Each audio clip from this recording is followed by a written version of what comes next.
Jungle.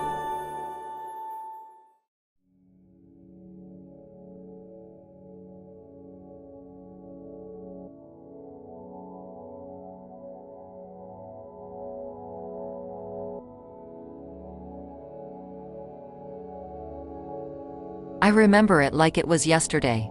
The smell of fresh mown grass, the hum of late summer, a drowsy warm somnolent haze, and the screaming. It took me a long time to realize it was me who was screaming. To start with, it was just a counterpoint to the other screams. The ones that followed the skid and squeal of tires. And that dreadful thud.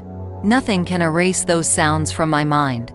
No amount of time, or trying to pretend it didn't happen that way. I suppose it should be considered ironic. Most of my life is snatches of 1,000 times rewritten dialogue, nothing like the original circumstance from which it evolved.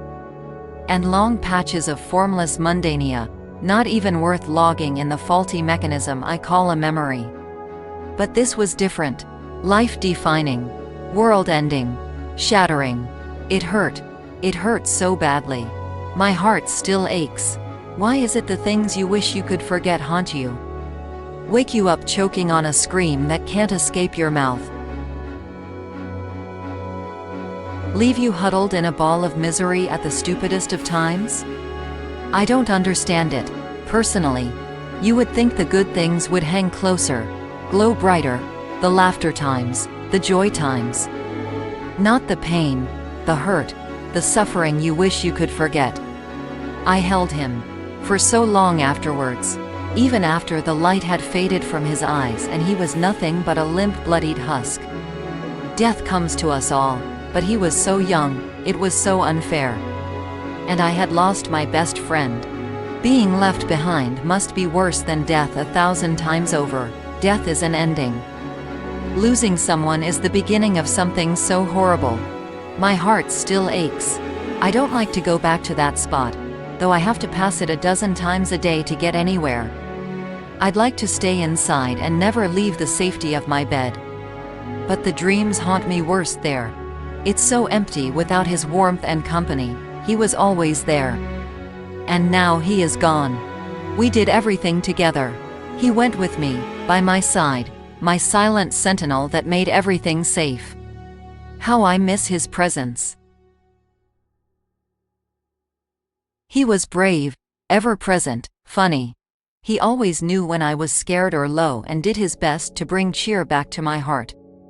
You couldn't have asked for a better friend. People said afterwards I should get a new friend. Like it was that easy, to just replace someone, have them fill that gap.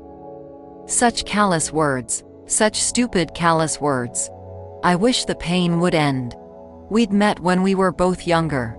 It had been an instant bond, and we'd been inseparable. I couldn't stay mad at him. Even when he made me so wild I wanted to scream and rant. We loved each other too much to stay mad. It's hard to continue day after day with the emptiness not having him around has left. Someone gave me a cat, told me it would keep me company, help ease the lonely ache. Cats are dreadful creatures. Selfish and aloof. This one had an evil streak too. Bare legs were scratching posts, doors a place to wait in ambush, and the kitchen was a free-for-all war zone. The cat lives outside now. I see it sometimes, stalking unwary victims like the serial murderer it is. He would never have put up with it. He wasn't a cat lover either. How I miss him so much. I had him cremated. I know he would have rather been buried under his favorite tree, but I couldn't bring myself to do that. Selfish of me. I hope wherever he's gone he forgives me. I have a lock of his hair. I keep it in my jewelry box, with the other precious things that remind me of him. His collar, his favorite ball, and that comb he hated, just because it makes me smile remembering how often he would steal it and hide it. I miss you, my friend.